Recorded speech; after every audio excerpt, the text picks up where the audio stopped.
Riders ready, watch the gate.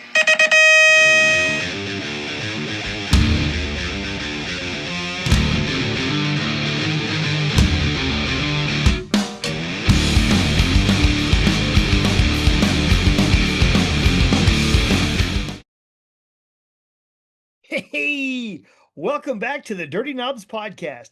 I'm your host, Hollywood Mike Miranda, and my co-hosts are, as always, JV James Vicente and EC Eric Carter. On this episode, we talk to the godfather of BMX, Mr. Ernie Alexander. Really, without him, none of this would be here. So, a big shout out. I'm sure you're going to really enjoy the show, and there's going to be some special messages from friends and admirers at the end. There's always bloopers at the very end, and probably a commercial or two. So, hey, like, subscribe, follow, all that business. CJV, I told you I would do it, and enjoy the show. You know what this is right now? Recording in progress? That's right. That's the beginning of a podcast. Mm. By Now, definition? the definition of this podcast, by the way, I went back and watched our first episode where we Yeah. talk about the definition of this podcast. Oh. Man, it's pretty good. Oh, yeah, I And think I and remember. just so you know, it's not a podcast yet, but When is it a podcast? Oh, when EC joins? see, hold Trying to on. get this fucking light to work, but The hell's the fucking video thing? we're both of us are going, what the fuck? You two and your F bombs, man. Now, There we go. hey, Trying to get now shit it's a together here. podcast. Now it's a podcast. There we go. Look at that hat. I need some volume. Dude, is that a hat or a diving board off the top of your? Look at that. Put a little, Yeah, put it up. put a little something to it, man. You want some curve? Oh no, don't get that. That's a flat brim though. I know. That's what I'm You can't trying. curve that shit. That's what I was trying to say. You're getting a No, little too. don't- That's your little too Inland Empire with that It thing. goes man. back. Don't let Mike Get your persuade little you, coach.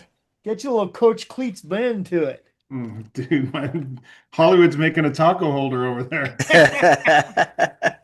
Dude, we've all gone corporate headwear. We That's all right. do, and all different styles. It's like Yeah. JV called us and yelled at us to advertise our products, but that My didn't my, happen. my other two that I normally wear are in my they're in my van. You know, dude, I'm pretty stoked on the van. I got these above the driver's seat and passenger seat. I have I Shelf? don't know, like a little space. It's perfect, dude. I got work hats on the right that are all dirty and hammered, and then I got my dress hats. Dress hats. Those are my dirty vest. Is Dude, is that the gun rack though? Should the gun be hanging back there? It's above. The guns are above Oh. that. Oh shit! Hey, I see you're supporting Rogelio. I am. Yeah, I am. I got my Kinda shirt on, dude. Roger from Kinda always. Well, I was a longtime Kinda athlete. I'm not technically an athlete per se on the program anymore. I did a lot of development with him, but Roger, as you know, Hollywood, he is the best guy ever. Dude, I love Roger. He stayed at my house before.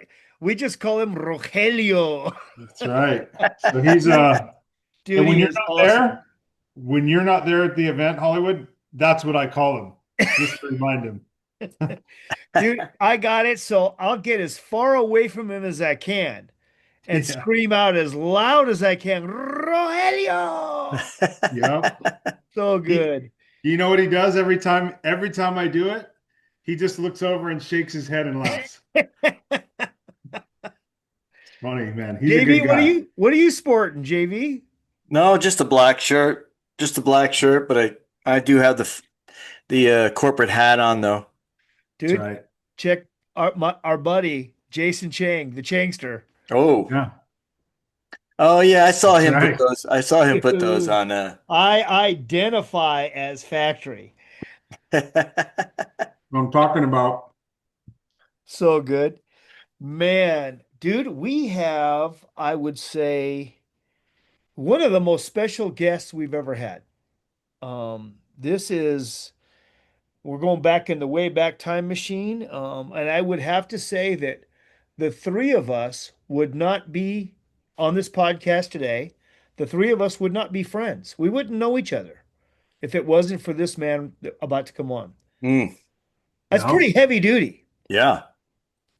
Yeah, man. I mean, I know who the guest is this because I saw, but Because you read the email? Yeah, wow. I read it. We have really dawned a new age now, man. Wow. So, yeah, man, huge. I mean, big influence. Yeah, when I came in, he was, that was the governing body, and stuff was Yeah. there was some transitioning stuff happening, but yeah, man, he was the big dog for sure. Yeah. No doubt. And JV, I don't know, before Frogtown, had you ever met him? No, no, never met him.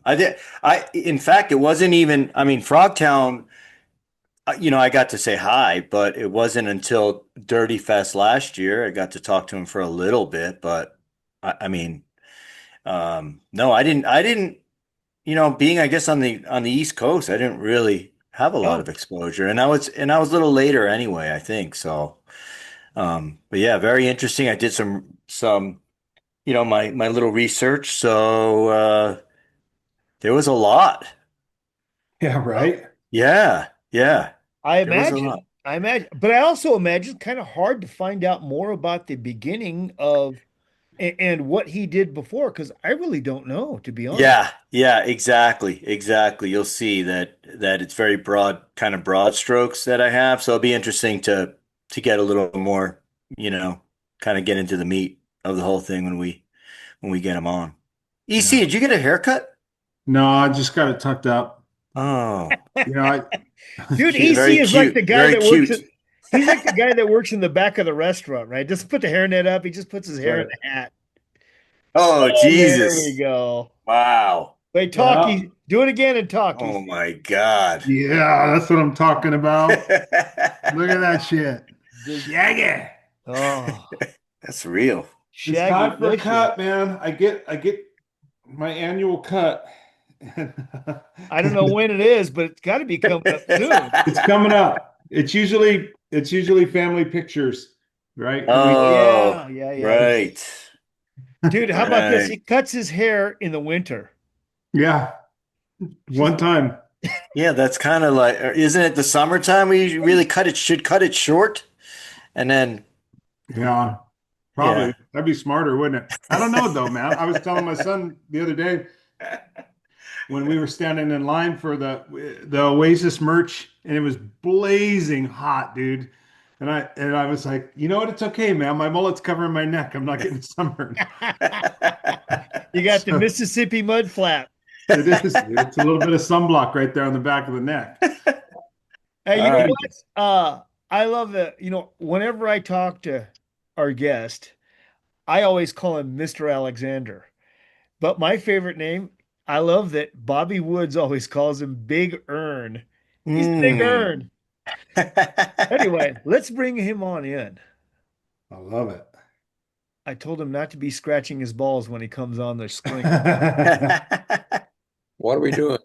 Oh man, what are we doing? We are paying homage. We were just talking about this, Mr. Alexander. The three of us would not know each other. We would not be lifelong brothers if it wasn't for you. That is But absolutely true. I mean that's what an impact you have on people that you may not even be aware of. I didn't think of it until we got on the air here.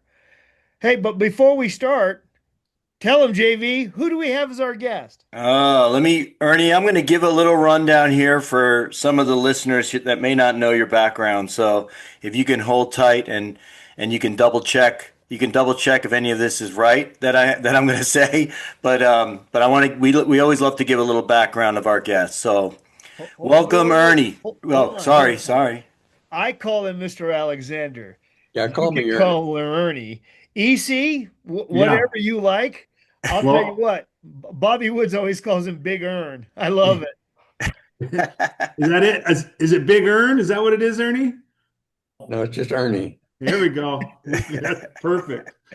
All right, so welcome, Ernie Alexander. What I got here is notes. Ernie was a motocross promoter originally who helped organize early BMX races, notably at Indian Dunes. Responsible for the first BMX race at Indian Dunes, which was a motorcycle track. Story goes that kids wanted to race bikes at the mini bike track over there, and I think it says here that they were charged 25 cents an entry to ride that track. I believe, Ernie, that what it says here is the kids kind of convinced you to put a race together, and they would guarantee that there would be enough riders, and which you did, and about 50 kids showed up to race. After that, it really went quickly, and it says that it took about 2 weeks until the racing really started to take off, and also due to movie on any Sunday, which helped promote the BMX thing. Ernie founded the National Bicycle Association in 1973, the NBA, which was the first and for a period the largest sanctioning body for BMX in the U.S., in the United States. NBA was instrumental in establishing organized BMX racing, creating a national framework, of course, for competitions and points tracking. I think a lot of it, Ernie, that you had brought in from motorcycle, from motocross.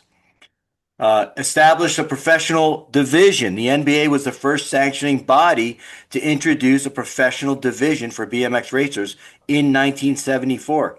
Also held the first Grand National in 1975 under Ernie's direction. Held what is widely considered the first official national BMX race in Randall Ranch, California.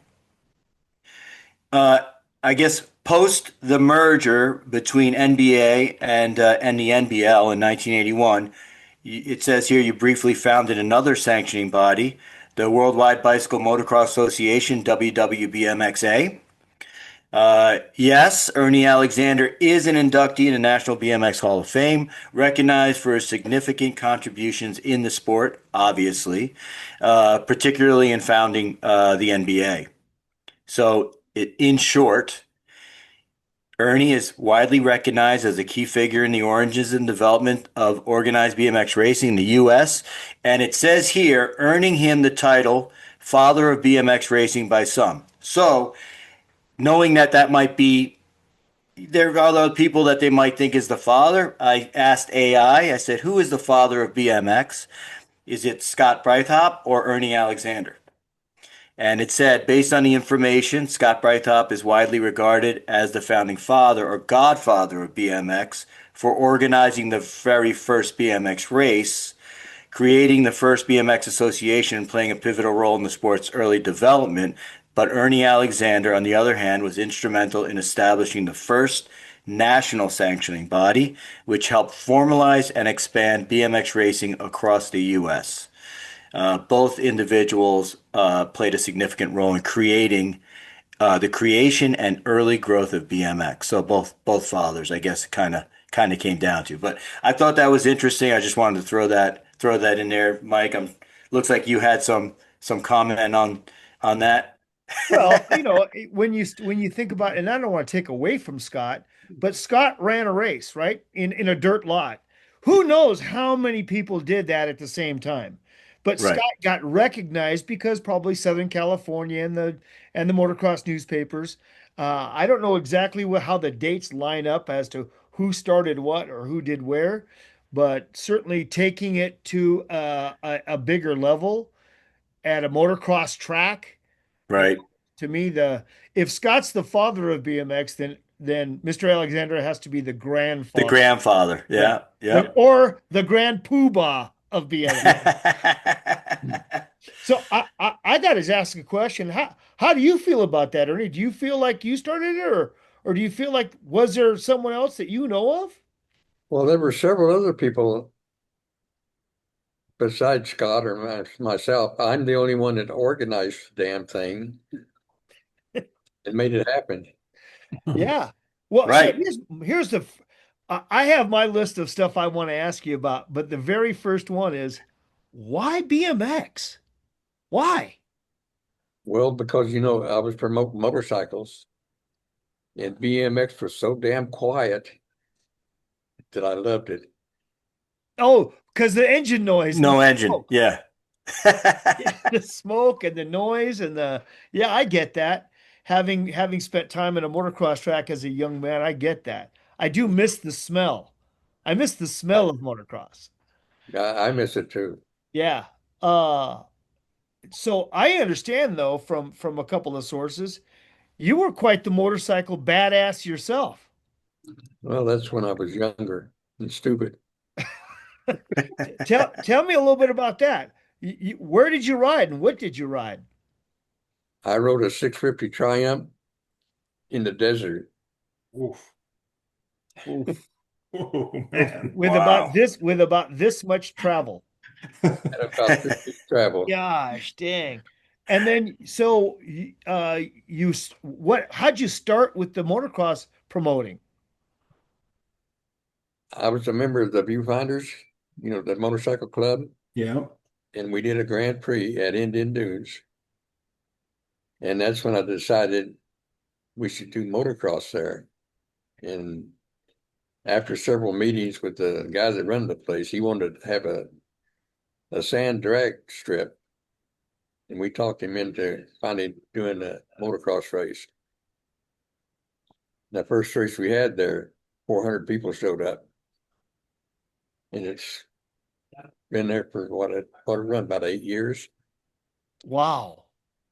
800, I mean 400 on your very first event. Yeah. Wow. Ernie, what was Indian Dunes prior to that? I was a what?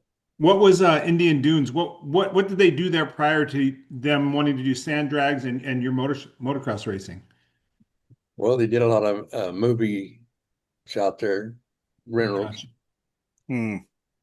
because it's a good place. It had a stream, it had the trees, it had everything. Yep. Yeah, I got to go to Indian Dunes with my dad. He raced off-road cars there for a little bit, and we did a couple of races there, racing off-road cars back in. God, it was probably 77, maybe. I don't know, 77, 76. So it had a lot of things. It wasn't just like motorcycles and stuff. It was motorcycles, mini bikes, then Ah, bicycles, and a little oval track for old timers and cars. You know, wow. PK, whenever I stay at Perry Kramer's house, we always up till like 1 or 2 in the morning talking BMX and looking at old magazines and the old newspapers. He Yeah. tells me a lot of stories from Randall Ranch. He says that and Indian Dunes. He said those tracks, the gnarliest, worst, craziest tracks we have ever seen, do not even compare to what the tracks were then. He said Well, that as he was pushing his bike up the hills, because you couldn't ride up, they were too big and long and steep. As he's pushing his bike up the hills, he's looking at guys jumping down these big hills. And he goes, he had no idea that that happened. He goes, yeah. He goes, and that's not the gnarly track. He goes, Ernie doesn't let us race the other track all the time.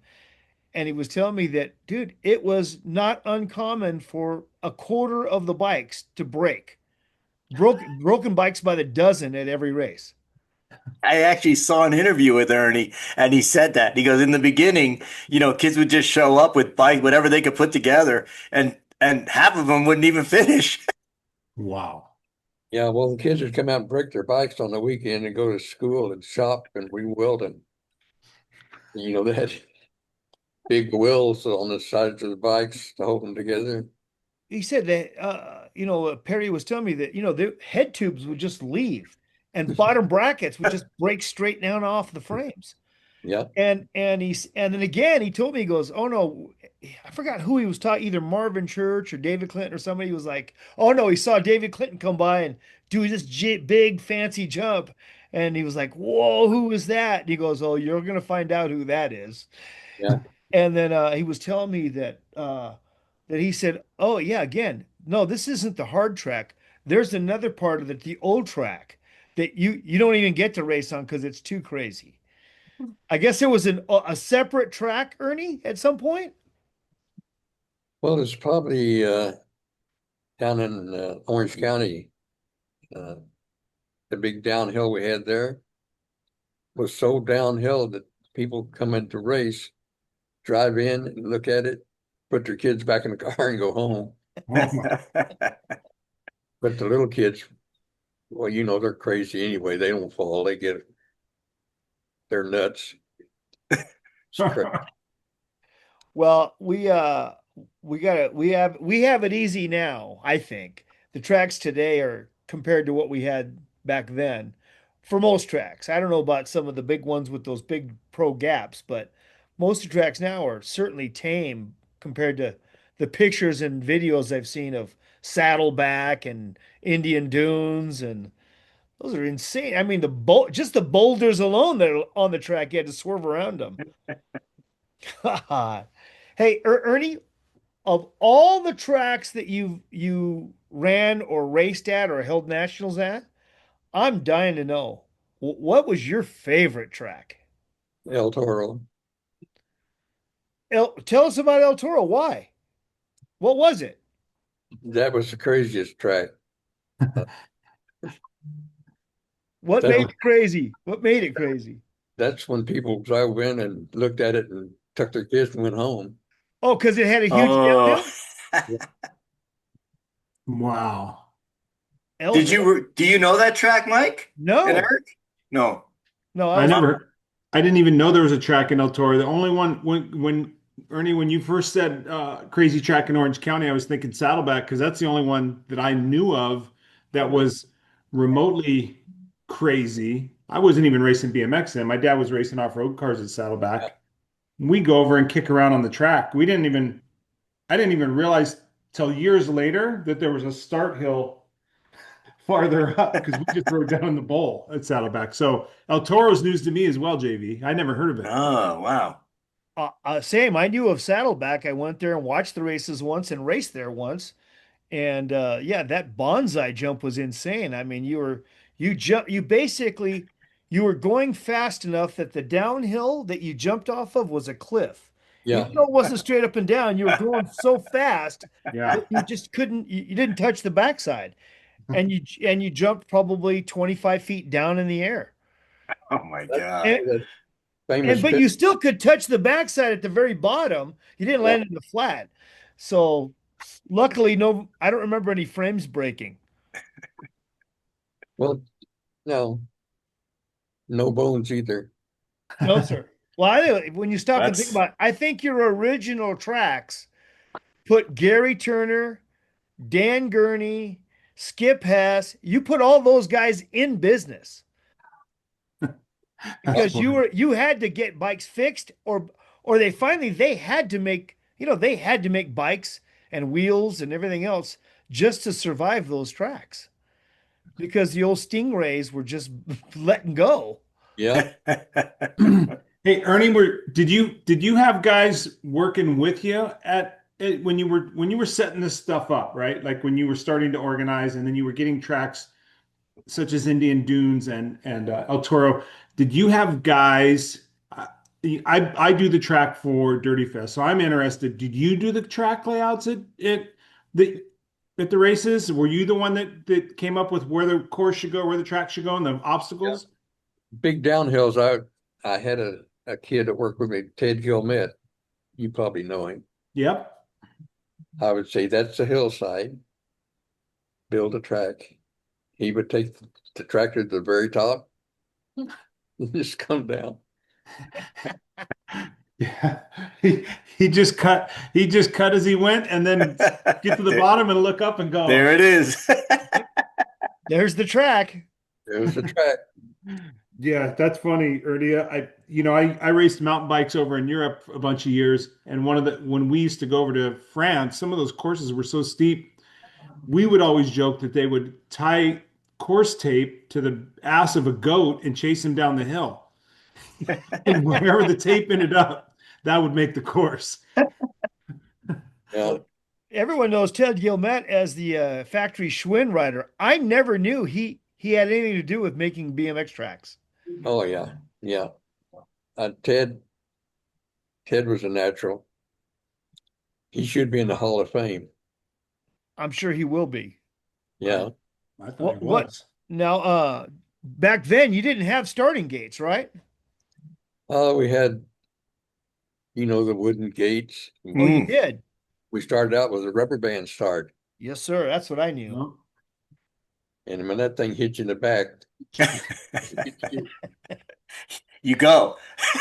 Well, Ernie, I don't know if you know that at Dirty Fest every year, the entire second moto, no matter what class you race, the second moto has to use the rubber band. should be We that way this year. Yep, we pay homage. We, out of Yeah. respect to you and what you did, we make sure that everybody has to do a rubber band start. Yeah. And what was really funny was the first year that we did it, a bunch of the little kids, a lot of riders had never done it, had never done a one foot start in their entire life. And so we did a rubber band, and the kids were like, "What do we do? How does this work?" And I'd show them, and then after that, we went back. The third moto went back to the electric gate, and a bunch of the little kids were like, "No, no, we want the rubber band again. We want the rubber band again." Yeah. Just because it's so different and unique, and Yeah. it's pretty cool. It was good. I remember that, Mike, and it was good to see them be open to that and wanting to try new stuff, and um, it was pretty awesome, man. I'm like, so I'm that was cool. I love that we remember that, and we make sure that we put that in the program no matter what. Yeah. I love that EC just takes the tractor up to the top of the hill and comes down anywhere he wants to. It's, yeah. I would I just do. drag something to the ground. Just chase the billy goat down and put some. That's Exactly. it, man. Gotta be motocross. It's not motocross anymore. I I Boy, agree with there's you. been a lot of argument there that Yeah. the MX is no longer in the BMX. Yeah. Yeah. We certainly are trying to keep it the same, using a downhill platform and keeping some of the old obstacles, features, if you will, and then mixing in some, mid 80s stuff. It's been I mean, EC has done a phenomenal job trying to honor and respect you and what you did. Yeah. Yeah, it, Got a lot of memories. it's a tough balance, right? Because we have enough hill space, Ernie, that we could make another El Toro. There's no there's no doubt I could make an El Toro or a Saddleback or anything like that. But we also realize that our demographic, a lot of our riders are at an age now where um, they're supporting families, they're working full-time jobs, and so I try to keep it as relatively safe as we can. I like to keep the surface raw and a little bit rough and a little bit loose. Sliding out and getting scrapes is one thing, but the obstacles I try to keep them as mellow as we can, not big giant gaps, but things that you can fly off of and jump off in a safe manner. I think similar to the old school style. So I think so far, and Mike always gives me the credit, but the reality is we always talk about it and we go through it. Um, and we do definitely take into consideration the old tracks that you used to run at, the tracks you used to run, Ernie, and how it was. And it really is important for us to pay homage to the past because that's what Yeah. it's we're doing vintage old school racing. Maybe someday we'll race inside the LA Sports Arena like the Grand Nationals you had. Ooh. How did you pull that off? How did you get inside the LA Sports Arena? How did you go through all the red tape with the city of Los Angeles? How did that happen? Well, that was done by the Rams football. The guy who did the halftime shows. Yeah. Mm. I got with him, or they called me actually. The guy who owns the Rams called me. I didn't even know who in the hell he was. But I was back, I think I was in Washington, D.C. and he called and wanted to meet with me. And he set me up with his program director, and it was a big success. Wow. Wow. Hey, I know that was the LA Coliseum. You had the big race with the giant wooden jumps. And then we raced inside the sports arena on a concrete floor. I mean, you really you branched out and changed BMX in a lot of ways, from just riding around in the dirt on in a field or Yeah, following Ted Gilmet on a tractor. It was always something different. I remember, like I said, racing the inside of the LA Sports Arena. I didn't race in the Coliseum on the Yamaha race. That was insane. Those pictures from that look insane. And the I jumps mean, were huge, huge wooden ramps, and even the little kids raced off of them.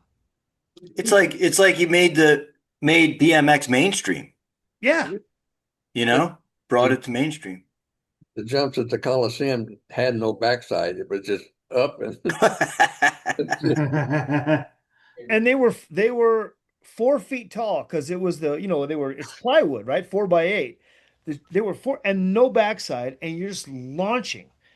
And you see the pictures of there was a cover of BMX Action magazine with Clinton and Dennis Dane, and I'll put the picture up. It was amazing to watch. And there, you can't stay low. There was no speed jumping back then. You just There's no hit it and backside. went. Yeah, there's no backside. No backside. And you think of those kids like Stevie Ski Bell who had skinny tires and a lightweight frame. and about this tall. I mean, he was just little kids. Little kids. And then, like I said, a couple of years later, you held the Grand Nationals inside of the LA Sports Arena, where at the time I think the Lakers were playing, and it was on concrete floor. And we raced around, and the same thing. Ernie saved money on wood because he didn't put any backsides on any jumps. Dude. And it Oh, was one giant tabletop. We talked about this in one of the episodes about when Rod Beckering was I yeah. think 12 or 13, and he jumped the big tabletop, and his aluminum frame, the head tube just let go and came down, and I was like, wow. Destroyed his face. Yeah, it destroyed his face. But Yeah, Yeah. it was I mean, racing on concrete and putting Coca-Cola or hairspray on your tires and Coca-Cola in the turns. Yeah. Well, it was something else. no, Ernie, you told me your favorite track was El Toro with the giant downhill. Have you did you have a favorite racer? not really. I had some that I kind of took care of more than others, but I tried to keep everything simple. Who did you take care of more than others? Bobby Encinas. Bobby Encinas, who was the first number one SoCal rider. He was the first in the X district. That was SoCal. He was the Mm. first number one rider, and he was the winner of the very first Nora Cup. Yeah, And they didn't give him a cup; they gave him a custom painted helmet. But he was the very first number one rider, and he still lives here in Southern California. And every once in a while, you see him at an event. yeah. But It he I was, was was gonna it was at Lancaster. I was gonna ask something pretty similar to yours, Mike, on BMX Racer, but I'm always curious to know, Ernie, like when you first did the BMX thing, you basically got it going. Whether they got famous or not, was there one BMX rider that you remember, like the first person maybe that talk to, or someone that comes to mind that might be the first person, whether they're famous or not? Probably JP, John Pofferman. And why would he come to mind first? Well, probably because he was a loudmouth. And Man, you only have to have one conversation with JP, and you'll never forget that guy. I, Th- We saw him at the NBA Legends Awards earlier in the year, and he gave his his speech, and first of all, it was R-rated, And man, that guy is hilarious to listen to. I had to stop him. He was getting too crazy. His pants were falling down. Hey, on that same note, did who do you think was the first BMX superstar? Probably John George and David Clinton. Mm. Wow. Well, David Clinton, we all think is the first number one rider Yeah. with factory Kawasaki, and John George, riding for Mongoose and Shimano, he was big time, and it was amazed to me that John George would only race once or twice a year and come out and dude, he would whip the pros. He Yeah. just rode so smooth and was so fast. It always was just without trying. It looked like and that was it. It looked like He, he wasn't trying. he was so damn tall on that little bike. Why did he only race a couple of times? Just because. Oh, I probably had a girlfriend or something. Uh, That kind of interferes when you turn 16. yeah. I know he's in one of my favorite bicycle ads of all time is a Mongoose ad, and he's famous for it. He's holding up his Mongoose team above his Mm. head, and I was like, oh, that's it. That's the one. Yeah. Hey, Ernie. I know we had talked about favorite riders and riders you supported and stuff.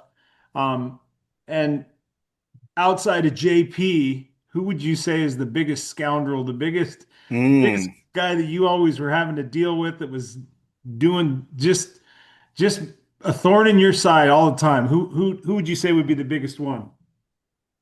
I would say no, none of the kids were a hassle. The parents were. The parents would yell at me and scream at me. And what I do when they do that, I just stand there and listen to them, not say a damn word. And when they get through talking, I'll say, okay, and I walk away. And that was it. But every race, Marvin Church's mother was the worst of all. In our awards presentation, what, probably 40, 50 years ago, I give her a necklace that says bitch. Oh my gosh. And a couple of years ago, she come to another one of our presentations, and she's still wearing that necklace. I love it. I love it. I love that, man. How fantastic is that? That she just embraced it and brought it right back in. That's Yeah. perfect. No bad racers come to mind. Anyone you disqualified more than once? Oh, good one.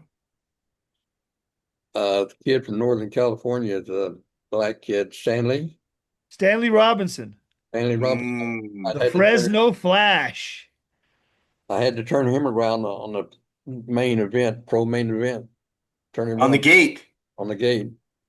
Made him start backwards in a pro main event. Yeah. That's a gate jumper right there. Him and John Hoffman were the worst jumpers that were. John Palfreyman and Stanley Robinson, the worst gate jumpers ever.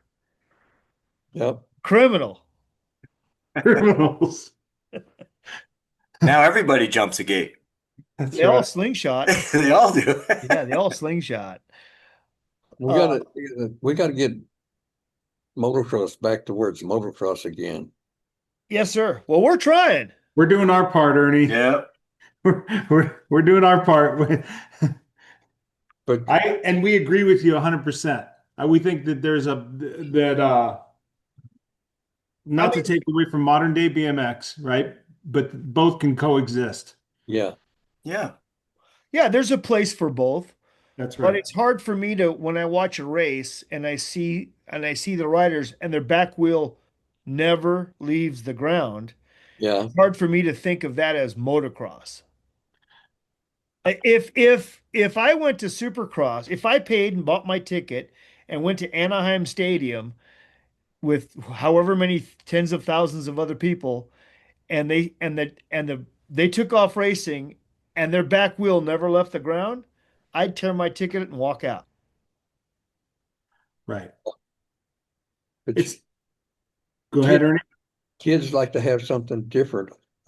My tracks were always built to where I could have one section I could change off and on all the time.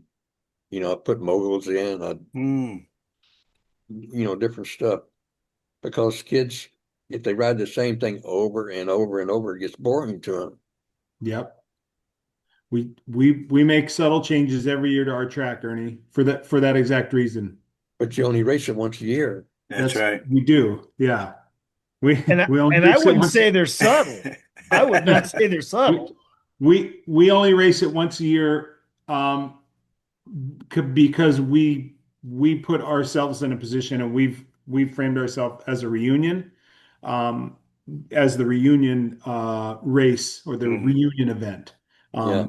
And so we do it once a year, and we change it a little bit each time, because we want people to look forward to coming for the same reason that you would change stuff, is so that they would be interested in, man, I know there's going to be something different, and each time it's going to be a little bit different, uh, something to add a little bit of spice to it. Well, you've always got Miranda. He changes every year. I'm good for the spice. Right. Hey, Ernie, what do you miss most about BMX? I think with people getting together, everybody, this is the only thing that I was in the Marine Corps, and the Marine Corps guys have kind of stuck together over the years. But BMX, it's there every day. You're thinking about it, whether you raced or not, and you know everybody. These guys I can talk to who raced 40 years ago can talk to me, and they know who in the hell put them over the berm and how they did it. Right. They don't forget. That's absolutely accurate. That's very true. Yeah, you Yeah. get two BMXers or three BMXers together. I mean, us three. Yeah. Yeah. Ernie, when we get done with these podcasts, we usually stay on here and chat for an hour or two, and who knows what we talk about. It's hilarious. Yeah. I agree with you, Ernie. There's a different bond with the BMX world that's different than anything than I've been a part of. I played some school sports and stick and ball sports as well growing up as a kid. Like I said, I raced mountain bikes after my BMX career, but it just seems like there's a different type of glue that's holding that BMX society, the BMX people together, Yeah, than anything else I've seen before. it's amazing.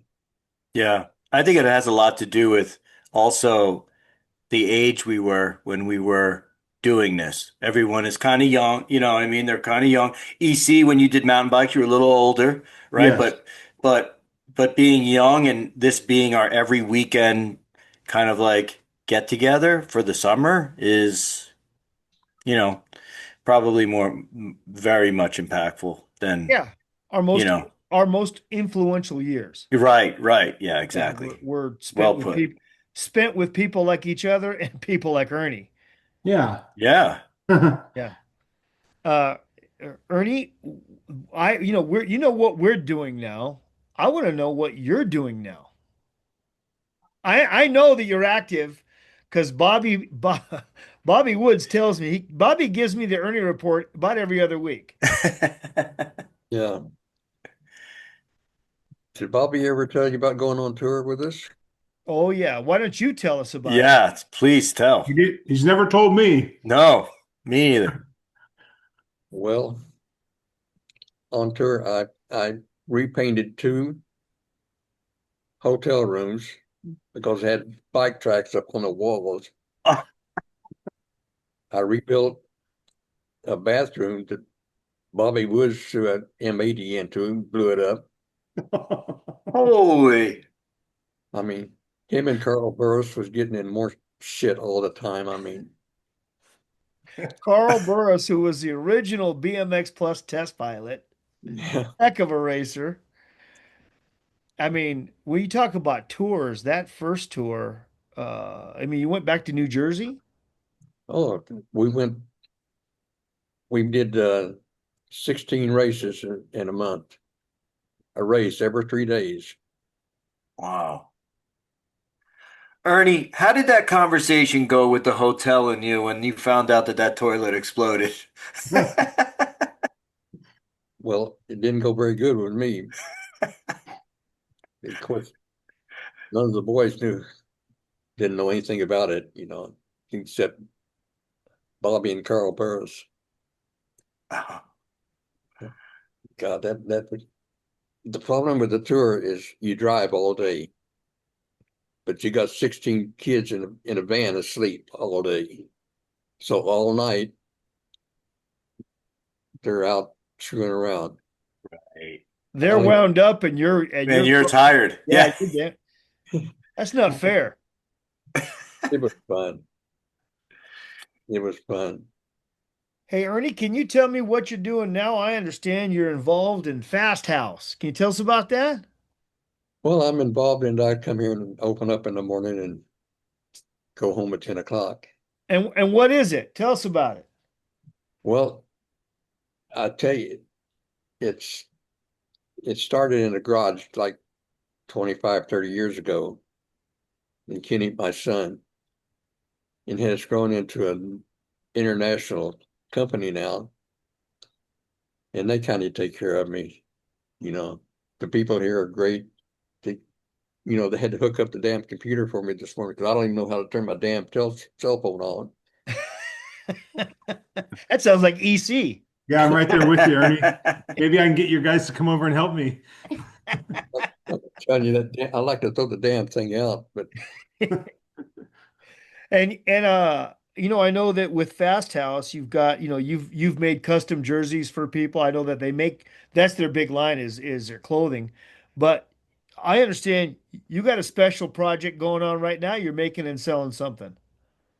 I'm getting ready to do this. I thought I had your cup here today, but I must have broken it, thrown it away or something.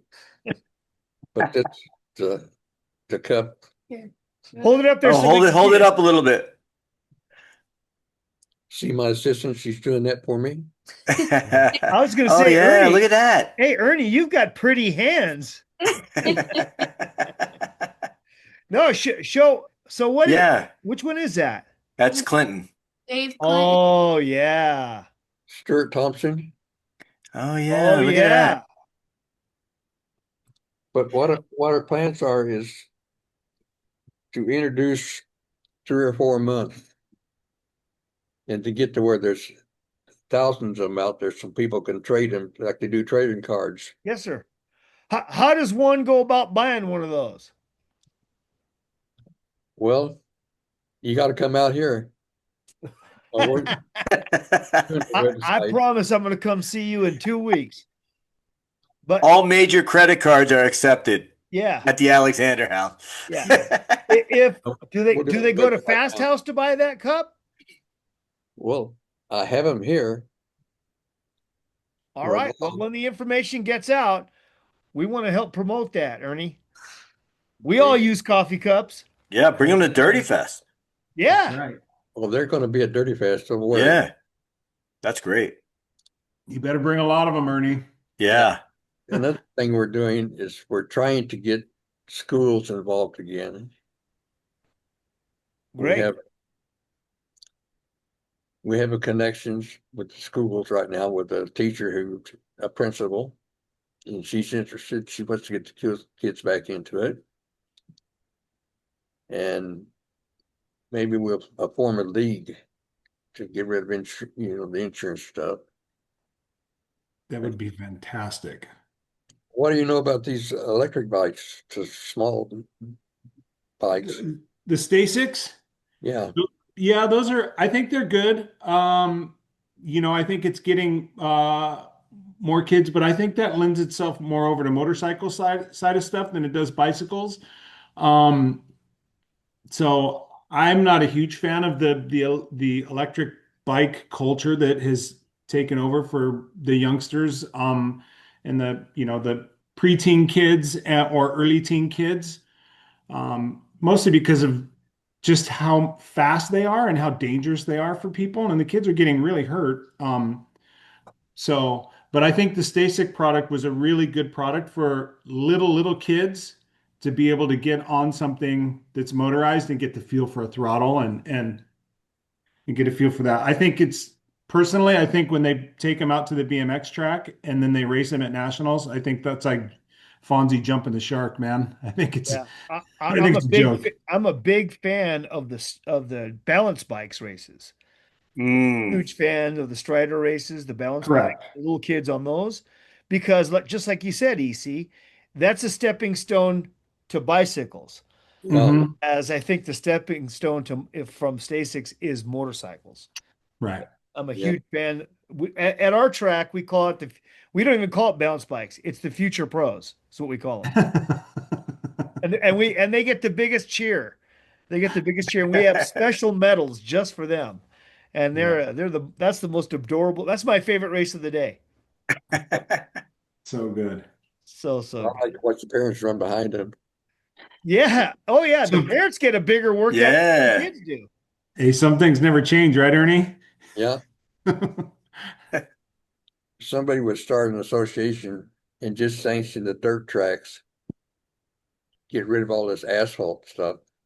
I like it. You know, if somebody just came along and built a Somebody race started. inside the LA Coliseum and one inside the arena and had big wooden jumps for little kids, man, it'd be fantastic. And we had inside the Rams games, that'd be great, Ernie. I love it, Ernie. I think it would be fantastic. And I realize you probably aren't going to be the one that would really be wanting to spearhead that and running that from the top to the bottom. Um, but I do think you're a wealth of knowledge, and I do think you have a ton of experience. And I think, um, as an advisor, I think you would be fantastic. Yeah, me too. I love Hey, it. Ernie, so I got to ask you, you know, I think he was gonna say something. I'm sorry, go ahead, Ernie. Why don't we build a big downhill track down by you guys? We can. We have a small downhill track right now. Well, Well, it's big. If you ask Perry Kramer, it's big. Yeah, I Yeah. was gonna say, you know what? Compared to all of the BMX tracks today, we have a big downhill track. yeah, you do, but it's not really downhill. And Uh, I got In Frogtown, it's not downhill. no, sir. Corona was the last big downhill. Yeah. Yeah. I think if you had an old school downhill with us old people on it, we'd be getting hurt. But they would come out again and again and again. Yeah. Once That's their bones possible. heal. Hey, Ernie, what, NBA was going, it was successful.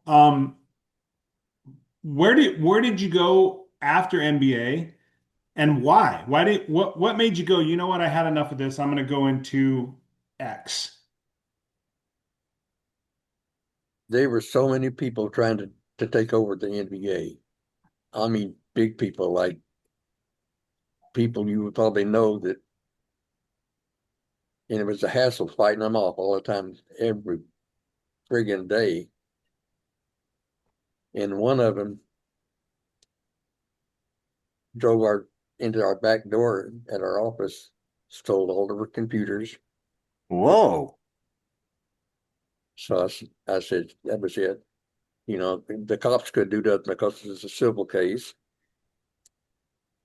And we just said, screw it. Wow. Started fighting it. I've never heard that before. I never heard that either. That's crazy. I don't tell it to too many people. Man. Wow. So it got that competitive that Yeah. actually people broke in and stole equipment. Yeah. But Wow. all of our records and everything. So, you know, And what year did you guys, I think you went to 1980, right? I think 80, 81, something like that. Yeah. Yeah. Sports Arena was probably, I think Sports Arena was my second or third ever BMX race. Yeah. Ever. Oh, that's awesome. That is Talk, awesome. Talk about blowing your mind. Yeah, right. People people don't know there was two promoters that were, I would say they're good promoters, but they couldn't follow through. It was Rennie Roker and who in the hell were we talking about? Scott Breithaupt. Scott Breithaupt. Yeah. No. They could promote good, but they got Ernie, you're preaching to the choir.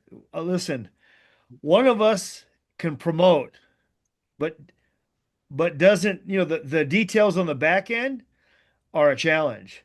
yeah. Then one of us can do all the details on the back end, just super detail oriented and smart, and one of us follows the tractor down the hill. That's right. Pretty Now much. we have learned, Ernie, listen, we've been to enough races and we've seen the failures and the successes, and we're smart enough, wise enough, and have enough confidence in each other that we've got all the bases covered only because we trust each other, and we have the most, in my opinion, the most dynamic team ever. Because my two compatriots, JV and EC, there's no way. I don't think there's any way any one of us could pull it off. Not a chance. No way. I know there's no chance for me. You ought to see me as a local track operator. It's a circus. Well, you have like my first Osprey farm, we were on two tracks at the same time, in the same field. One track would go under the other one and round and everything, so we had 3,000 entries. Yeah. At Knott's Berry Farm, the amusement park. Yeah. I was there. We raced. I remember the race. Yeah. Yeah. I know Sponsored by Mongoose, and everybody got this little thin plastic plate to run, and Still have mine. you do. You still I have still your have my, CC? yeah, Of course you still. I do. I still have my knots. I still have my knots number plate, man. I never saved one damn thing, not one thing in all those years. I could have been selling it now for making money. Yeah, Yeah. exactly. That knots race was massive, man. And the concept that you came up with the two track concept, the 13 and unders and 14 and overs, that was so awesome, man. And it was really, it was a real bummer that the thing got rained out the way it did, because I think the racing would have been phenomenal. And I think it could have led to continuing that thing over and over and over. That cost me a fortune because all the trophies rained on the trophies, that pressed wood, shit, they all fell apart. Yep. Dang it. Oh man. I- Hey Ernie, I got a question for you. We just going off topic here. I don't know if you had heard the show when we had Dave Clinton and Byron Friday on. It was, for me, probably one of the most impactful episodes that we had with interview wise, because it really you were able to see that these two guys had a big part in changing the way bicycles were, because they kept testing bikes and they kept making adjustments, the teams did. Did any, because you're in early days. Did you ever get consulted on bicycle frames or changes that needed to be made at all? Nope, I've never even ridden a BMX bike. Oh, wow. That's Oh, crazy. I've sat on it. We're I've gonna sat have to on change it that. protest, Yeah. but I've never ridden a BMX bike. Wow. I already know where Hollywood's going right now. We're gonna Go get ahead. him. We're gonna get him on a bike at Dirty Fest. I'm sorry. I just heard opening ceremony. Yeah. Holy cow. Look at that. That's amazing. Wow. That's amazing. It surprises me that no manufacturers reached out to you, because you probably had observed more than anyone else all of the different things, and the ability to change tracks. Yeah. Guys, stop now! Hello! I know you guys are busy watching the Dirty Knobs podcast, one of the most amazing old school BMX YouTube shows in the world, spilling out all the beans of all the greatest things that have ever happened in BMX. Stop whatever you're doing right now. Hit it on pause. It's time for you to vote for your golden crank, for your favorite team, your favorite bike, your favorite pro, your favorite rookie. You guys have blessed us with the golden crank for Bike of the Era 7 record-breaking times. We keep trying to build the bikes better and better and better, and we do it because of you guys. If you guys think that we've been doing the best job for you and that we're putting out the best bikes, if you think our team is putting on a great show for you, Deegan Brown, Kai White, Oliver Moran, Lexus Colby, Vicente Garcia, Vanetta Pedersen, Gage Gomalicki, Sequoia Gomalicki, Ty, that little kid rips. If you think that we've been doing the best for you, please let my guys earn another golden crank from you. And if you're interested in some of the products that we've been doing, click on over supercrossbmx.com. Now with that, you've gone, you've voted, you've done your job. Now back to the show. With BMX, I even met the president, shook his hand. Really? Wasn't it the United States? They called me back to DC when the president was a piece of shit, but Carter. But he was trying to do a national physical fitness organization, and he called me and a woman who the two of us went back. I did my speech and everything. She did hers. She was starting aerobics for women. Was it Jane Fonda? No, it's just some woman. Oh. But Hey, do you have a picture of you with President Carter? You gotta have that. no, No? I told you I never kept anything. Wow. Hey. Wow. We needed a campfire to start, and we needed something to get started with. I couldn't wait to get out of there. I was gonna say, man. Hold on one second. Hold on a second. Mike always has something back there. I Like know a what he little has show there. and tell shit. I already know what it is. Yep. I've seen it. Here's a picture There you go. of me shaking hands with the second best man to come out of Arkansas. Look how young you are, That's dude. President Clinton right there. Yeah, I know who it is. Yep. He's the second best guy to ever come out of Arkansas. Do you know who the number one person to ever come out of Arkansas is? Mr. Ernie Alexander. You guys, I grew up in the 30s in the Depression. I didn't know shit about bicycles, motorcycles, or anything until I joined the Marine Corps and come to California. And I've been out here ever since. Well, I'll tell you what, thank you, Mr. Alexander, for your service to the country. But even more so, thank you for your service to the world of BMX, to all of us young kids and families, and really, I can speak for myself for the huge influence and opportunity you gave me. Again, we wouldn't be here today without you.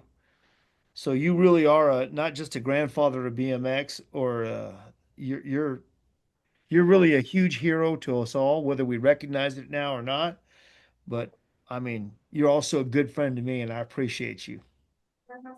Well, this interview, I have never done an interview before. You know that. Wow. Well, we like that too. Guys are it. Well, thank you. I think it's great. I think it's great because a lot of the people that listen to our podcast, may not really have known you, and I think now at least they understand where the history is, Yeah. and you're a big part of it. So thank you. You are it. Put in Yeah, a there's- downhill track, a real downhill track for down at Dirty Fast. Oh yeah, I talked to the track guy over there. Ernie, you were a segment in the history, right? And history you can't cut out segments of history. Right. And thank you so much for allowing us to be the one group of people that have ever interviewed you. That's a huge honor actually for us to be able to say that we got to be the one entity that's been able to do that. Because as Mike said, you know the contributions to the sport and the lifetime of friendships that have developed this sport nationwide. And you play a massive part in that of growing the sport into what it is. So, you know, seriously grateful for everything you did for us. What bothers me most is, you know, when I go places, people recognize me. They come up and talk to me like they've known me all these years, and I don't know who the hell I'm talking to. I Well, mean, it's probably Stanley Robinson. That's right. no, but you know, I knew most of you when you're like in your teens and even younger, and you've all grown up. They know me. I don't know them anymore. Well, Ernie, Mr. Alexander, we've grown up to follow in your footsteps, and that's really what we're trying to do today. And just to say thank you to you, and to give you the honor and the respect you deserve. We hope that we can live up to you and what you set before us, and hopefully we can just keep trying to fill your shoes And build a downhill track. That's right. and start at 4 a.m. Start at 4 a.m. Exactly. Anyway, guys, it's been a lot better than I thought it was going to be. Oh, Mr. Alexander, you're awesome. Bobby Woods is right. So you'll be here in 2 weeks? Yes, sir. I'll see you in 2 weeks. I'll put together a care package for you. Yeah, glue that cup back together of mine that you brought. Mr. Alexander, we'll look forward to seeing you at Dirty Fest again. And Yep. always love to talk to you. Yeah, you sold out everything down there. Yes, sir, we did. You bought them. Yes, sir. We have the entire campground for Dirty Festers. So the only way to get into Dirty Fest is you have to call the KOA. Oh You no, can't go online.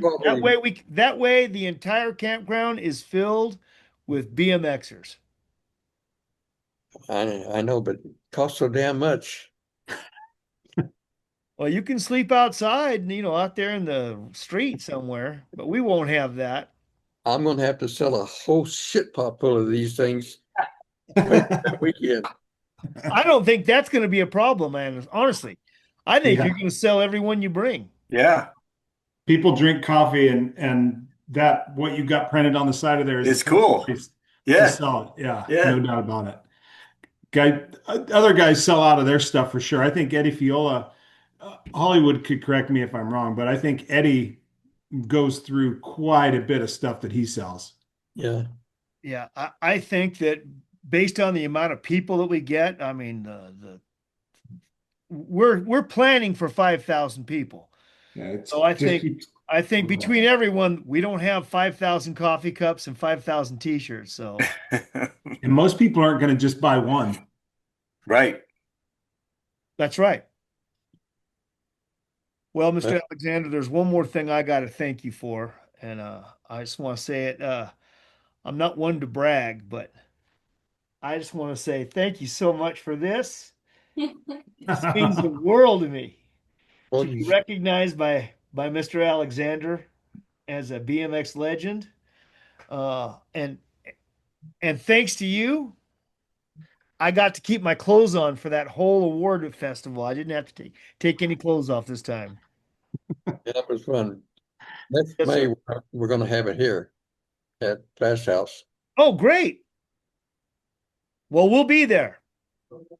That's awesome. Yeah. Not on vacation. Well, we should set it up where you can set up your deal and interview a bunch of people if you want. Oh, we will. That's exactly what we'll do. Yep. So That sounds great. All right. we'll even get you a hotel room. Careful. Careful. You might have to fix the bathroom and repaint it. When it's done. Get Motel 6. Mr. Okay, Alexander, thank you so much for your time and for giving us the opportunity and the really the privilege of doing this. You're amazing. yeah, that's what, well, my wife doesn't say that, Suzanne. So, All right, sir. Well, Thank you, Ernie. thank you, Ernie. okay, Ernie, thank you for your time. yep, my We'll- time costs a lot of money. I know, so we're We great. know that. You guys take it easy. I'll see you at Dirty Fest. I'll see you in Yes. 2 weeks. Yes, sir. Hey, if you haven't figured it out, I am Stu Thompson. Just Mike wanted to clarify that. So, and I don't have my wallet on me, so I can't verify my ID. My passport is in the safe, so yeah. But I am me, and I want to thank this guy. He's older than dirt himself, Ernie Alexander. When I made all those trips from Orange County to LA to go race my bicycle, Ernie was there in this blue van taking entry fees, $3 or $5. And that's all it took to go have the time of my life. And I can't thank him enough for being one of the influential people in my life that kind of steered me to where we are now. And you know what can you say about Ernie? Hey, Big Ern. Bobby Woods here. Just want to thank you so much for everything you did for me and all of us who raced BMX back in the day, and all the millions that are continuing to race BMX today. I really appreciate it, Ernie, and I love you, man. Bye-bye. Hi, this is Brent Patterson. Want to thank Ernie Alexander for everything you've done for us, for the Patterson family, for the sport in general. A lot of us wouldn't be where we were without you, without your vision. BMX has done a lot for us. I just want to say thank you. This is Vance. Yeah, you wanted to have me say a couple of words regarding Ernie.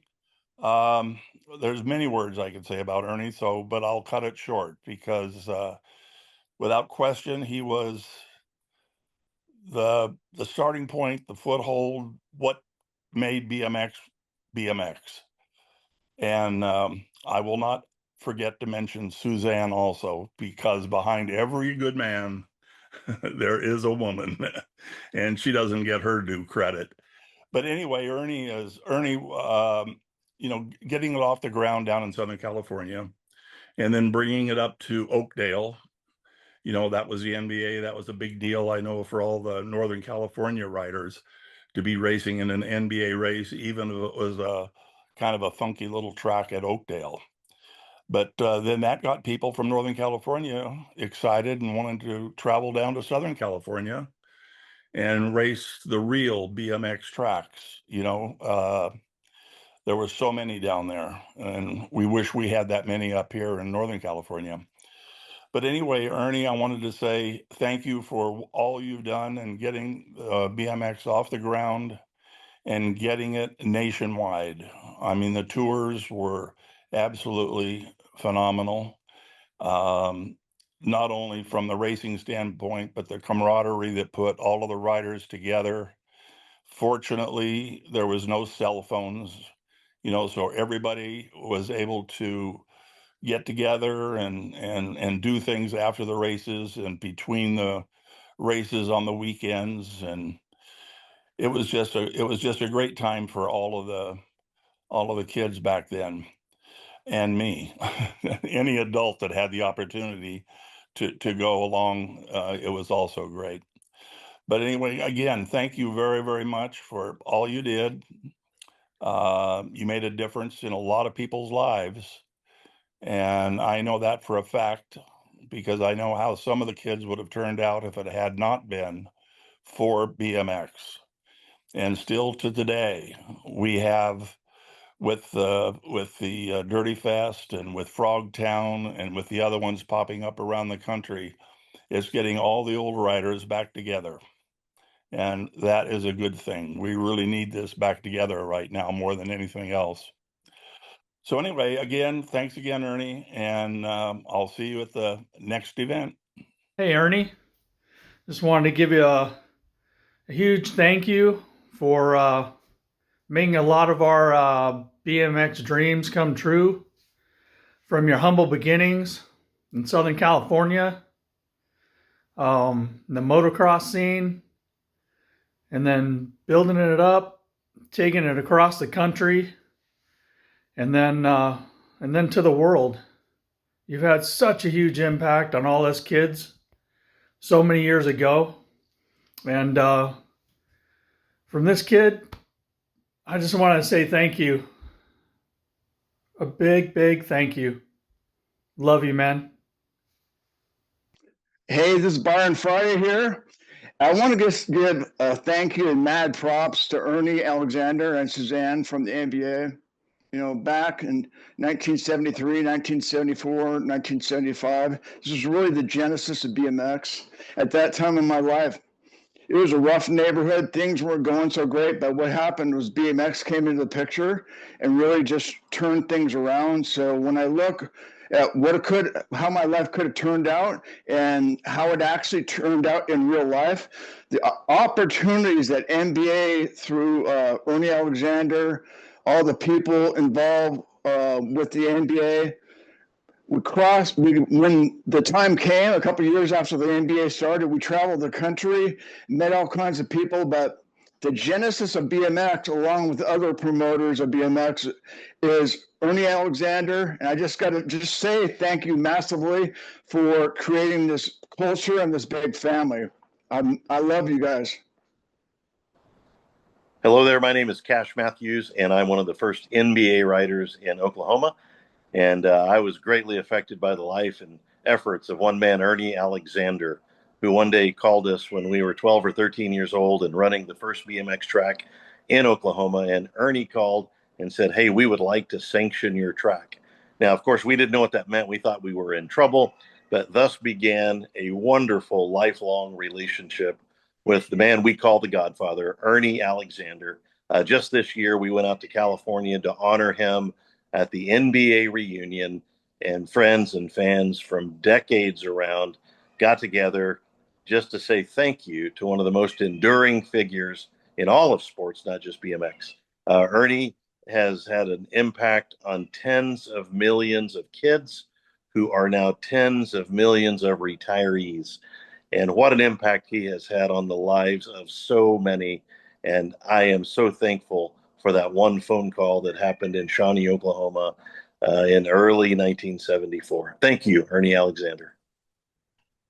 This is Kenny Knockman. I'd like to thank Ernie and Suzanne, the NBA, for everything that they've done for all of us as youngsters. I think it made us better adults as we grow older. Hi there. This is Eddie King. I want to congratulate the Honorable Mr. Ernie Alexander for the influence he's had on me in the sport in the early to mid 70s and what he's done with the NBA and bringing it down to San Diego, because San Diego at the time was still an early birthplace to BMX, but wasn't quite there on the national level till he brought a couple of nationals down to San Diego. And I think we raced it at Rancho San Diego, which y'all know I like that place. Anyway, Ernie, thank you for everything. Appreciate it. Hope to see you soon. Take care. I love you. Hey, Ernie, thanks for everything. Tracer Finn here. We couldn't be more appreciative of all the things you've done for BMX and for all us kids all over the country. So thanks again. Cheers. And we appreciate you. Hey, this is Perry Kramer. You know, it's good to be on here. It's good that you're doing a podcast with Ernie.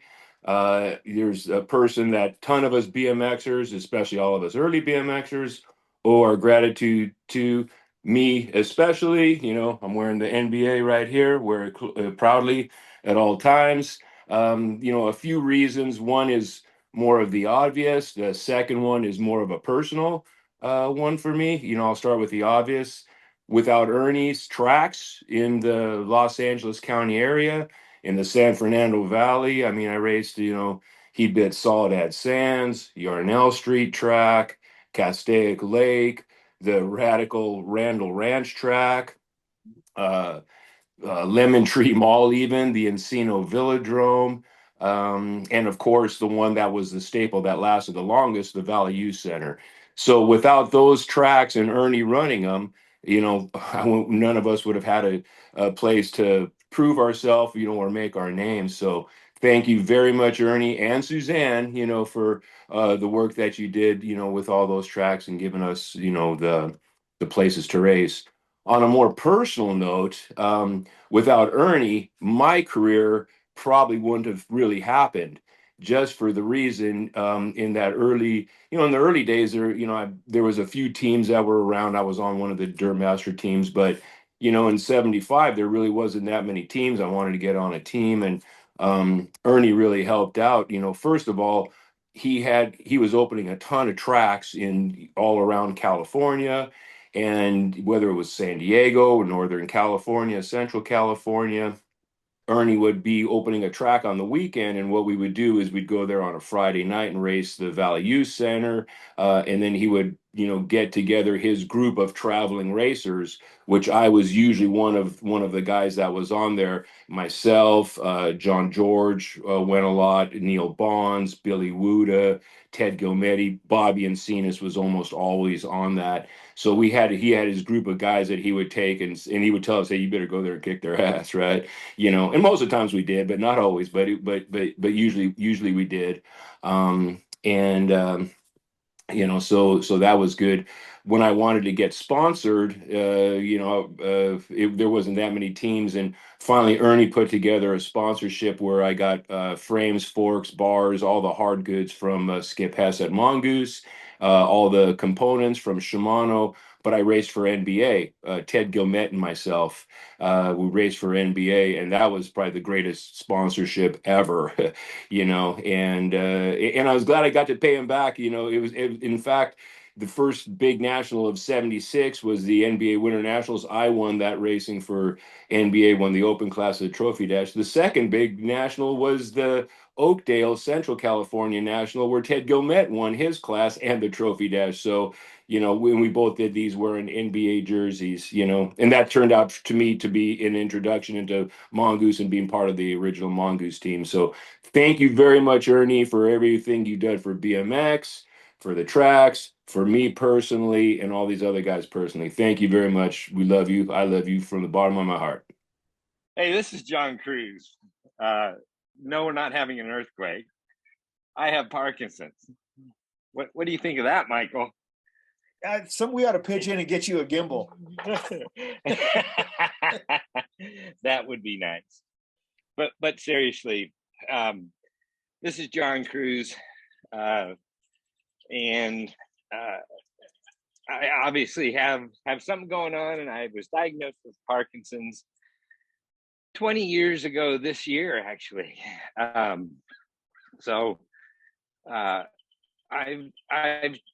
chosen the Davis Finney Foundation over the years to be my voice for Parkinson's. If you're not familiar with the Davis Finney Foundation, Davis Finney is one of the winningest cyclists in American history.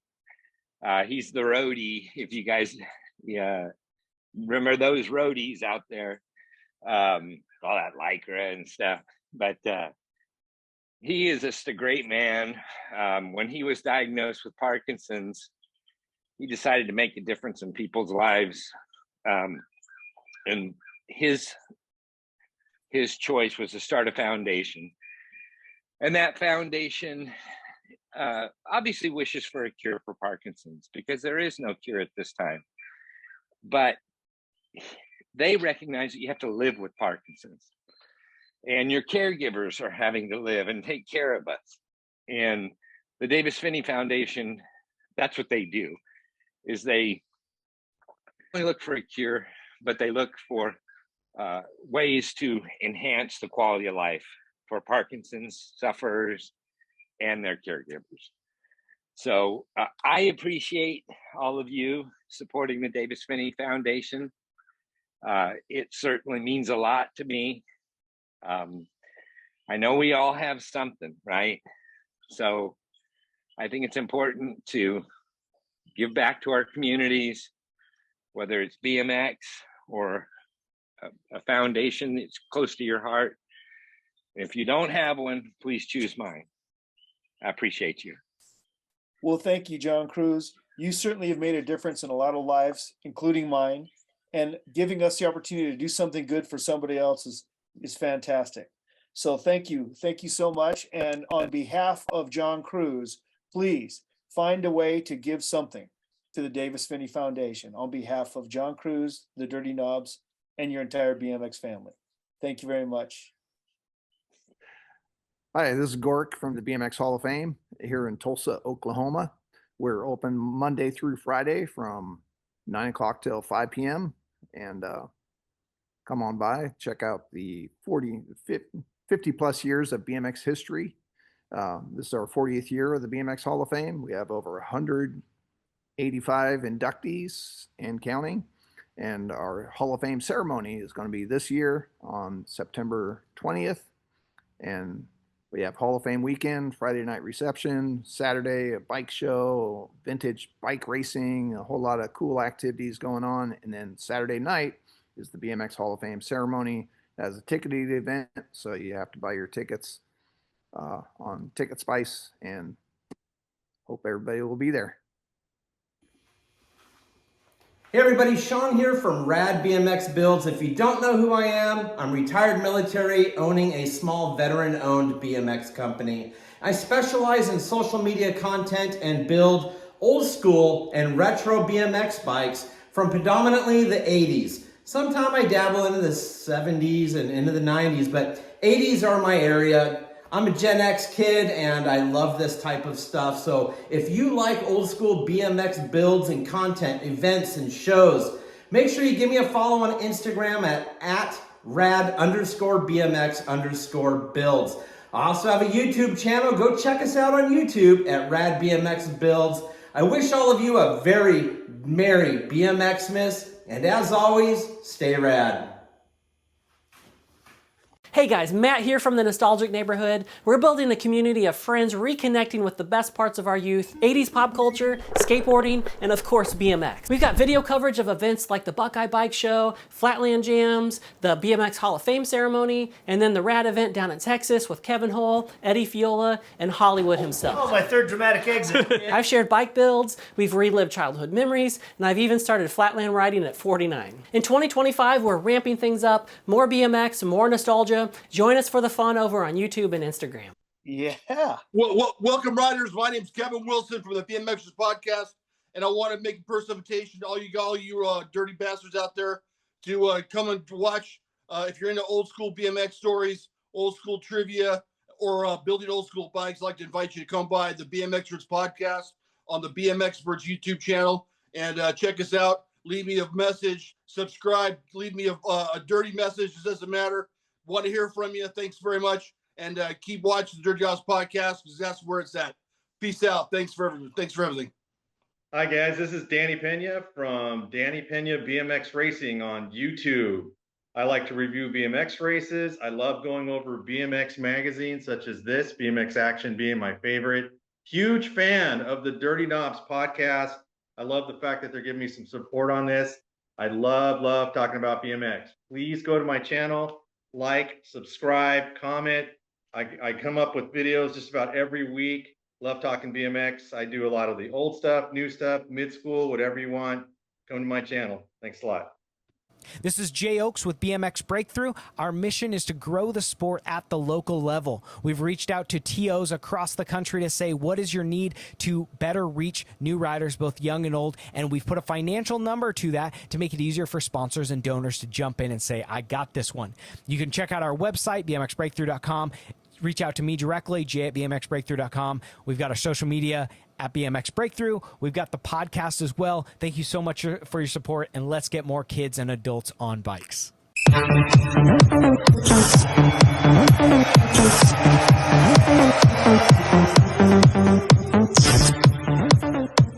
Guys, you're watching the Dirty Knob Podcast with Mike Miranda, Eric Carter, James Vicente. What the heck? Are you enjoying the show? Well, hey, take a minute, stop, pause, go to your computer, torqueracing.com. you know what you want to do. TorqueRacing.com. Check it out. You're going to check out the new Pro X frame. You're going to check out the EK frames. You're going to check out the Barbarians. You're going to see the new Torquer shirts. You're going to see the pads. You're going to see all the new stuff. Go to TorqueRacing.com.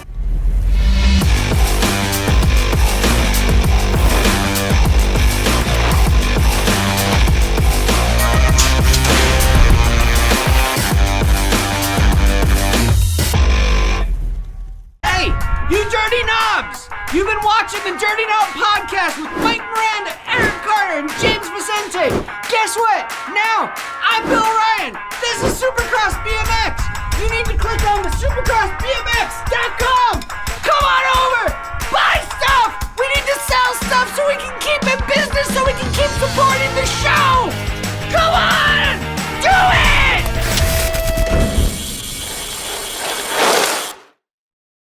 Hey folks, this is Mike Rodriguez, aka Mr. Crit. I've been racing and making number plates since 1980. You know, like when they used to do one pedal starts. But you know, Crit Plate has been around for 43 years.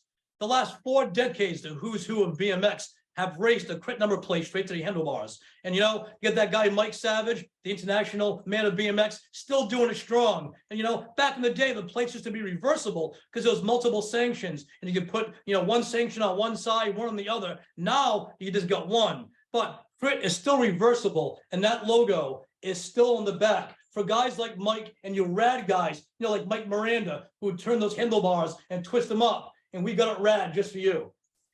All right. Hey, where will we see those plates? Those plates you can see at every single bike shop that stocks BMX stuff in the USA and Canada. And where will you be at? Will you be at an event sometime soon? Damn, I'm sponsoring the Dirty Fest, and I can't wait to come out to Southern California and get dirty. Hey, Dale Holmes, I want to tell you something. One of my favorite podcasts that I never miss is BMX Weekly. Even though it has an accent, I still love it. Cheers, Mike.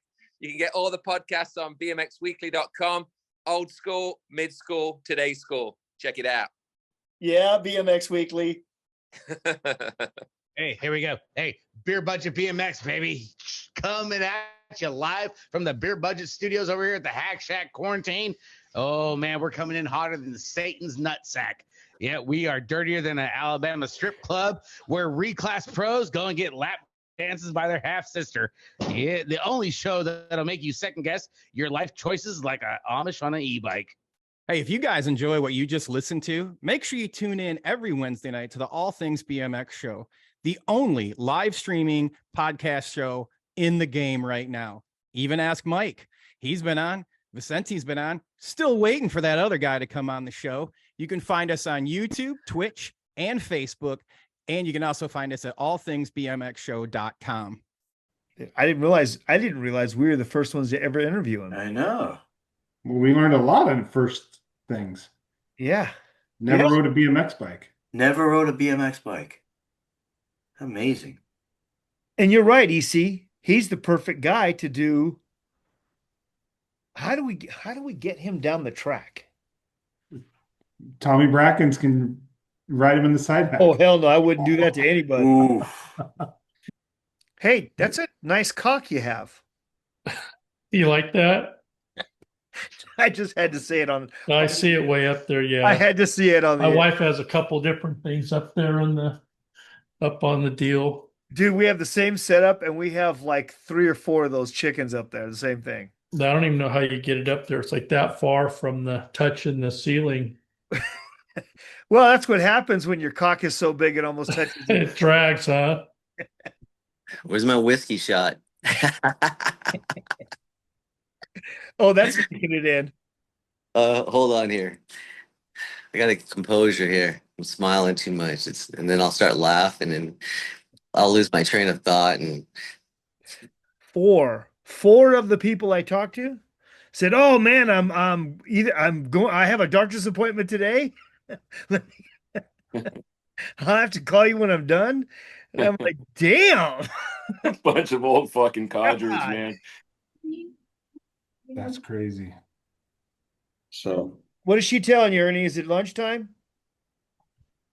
No, you guys are good. Okay. Is she telling us? Oh, I heard what she said. She said that guy with a hat on is really good looking. Come on.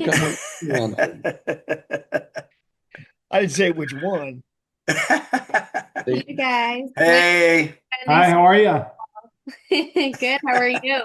Well, who are you and what do you do? I'm the customer service representative over here at Fast House. She takes care of me. I do Ernie, I call him my shop grandpa. So if anybody asks about Ernie, he's here. He opens up the shop. He doesn't give himself as much credit, but he's here at like 4. Uh-oh. I heard 4 something. He's here at 4:20. 4:20. He's here at 4:20? 4:20. He's there at 4:20. You do know that he's Here we go. You came back to life. There you go. Yeah. He's here at 4:20 is what we heard. Yeah, he's here around 4 a.m. every morning. Wow. He does his thing around the warehouse and opens it all up. And sometimes he'll build us some cool wooden displays. And he's still doing his thing. I love it. All right. Mr. Alexander, setting the example still. Yes, sir. Well, it's so nice to meet you guys. Nice meeting you as well. Thanks for helping out over there. Yeah, thanks for taking care of Ernie for us. Always. You guys don't know